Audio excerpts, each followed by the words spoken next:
I now recognize the gentleman from Rhode Island, Mr. Magaziner, for 5 minutes of questions. Madam Secretary, how many United States military veterans have you deported? Sir, we have not deported U.S. citizens or military veterans. I don't believe you served in the military. I haven't either, but I think you and I can agree that as Americans, we owe everything to those who have served our country in uniform, particularly those who have served in combat. Do you agree with that? Sir, I believe that people that are in this United States that are citizens have legal status here. Madam Secretary, we are joined on Zoom by a gentleman named Sejun Park. He is a United States Army combat veteran who was shot twice while serving our country in Panama in 1989. Like many veterans, he struggled with PTSD and substance abuse after his service. He was arrested in the 1990s for some minor drug offenses, nothing serious. He never hurt anyone besides himself, and he's been clean and sober for 14 years. He is a combat veteran, a Purple Heart recipient. He has sacrificed more for this country than most people ever have.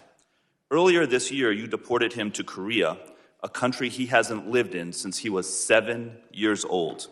Will you join me in thanking Mr. Park for his service to our country?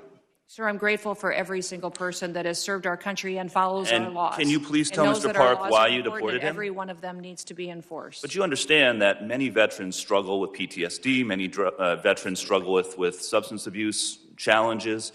This man took 2 bullets for our country.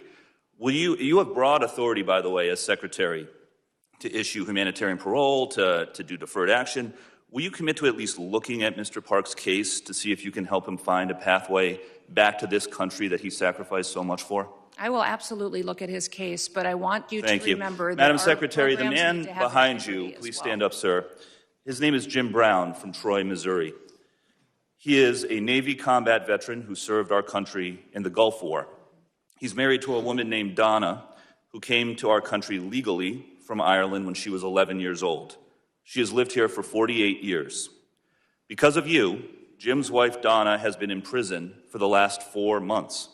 She did not come here illegally, and she has never committed any crime other than writing 2 bad checks totaling $80 10 years ago. She is currently in prison and facing deportation. Ms. Noem, will you thank Mr. Brown for his service to our country?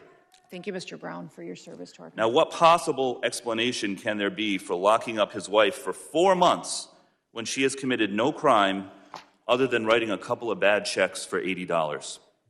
Sir, it is not my prerogative, my latitude, or my job to pick and choose which laws in this country get enforced. You have broad discretion as the Secretary. You can issue parole, you can do all kinds of things, but you're choosing not to. Will you commit, again, to just reviewing Donna's case and reuniting this combat veteran with his beloved wife, who also loves this country? I will review the case.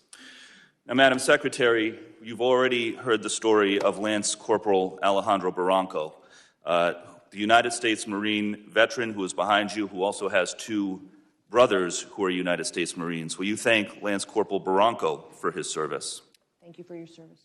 His father, Narcisco Barranco, is a landscaper in California who has lived peacefully in our country for 30 years and has no criminal record. Last spring, while he was mowing the lawn at an IHOP, ICE agents tackled him in the street and imprisoned him for weeks. A peaceful, hard-working man who raised 3 sons to be United States Marines. We need men of that character in this country. Again, as Secretary, you have broad discretion. Will you consider Lance Corporal Barranco's father for parole in place to stay in our country, owing to the fact that he has contributed to our country by raising 3 United States Marines? This is an opportunity to remind everybody that every person that's in this country illegally has an opportunity to voluntarily go home and come back the right way. He raised 3 United States we will Marines. Facilitate that. He has been living here peacefully, doing his job for 30 years. You have discretion. You are choosing not to use it. Madam Secretary, you promised America that you would go after the worst of the worst. But these people are not the worst of the worst. A Purple Heart recipient, a military spouse, the father of 3 Marines. And it's not just veterans and military families. You are locking up and deporting children with cancer, mothers with babies in the NICU, United States citizens. There are many problems with your leadership, but the biggest problem is this. You don't seem to know how to tell the difference between the good guys and the bad guys. Go after the bad guys. Go after the terrorists. Do not go after veterans, Marines, children, Gentleman's United time's States expired. citizens. I yield back.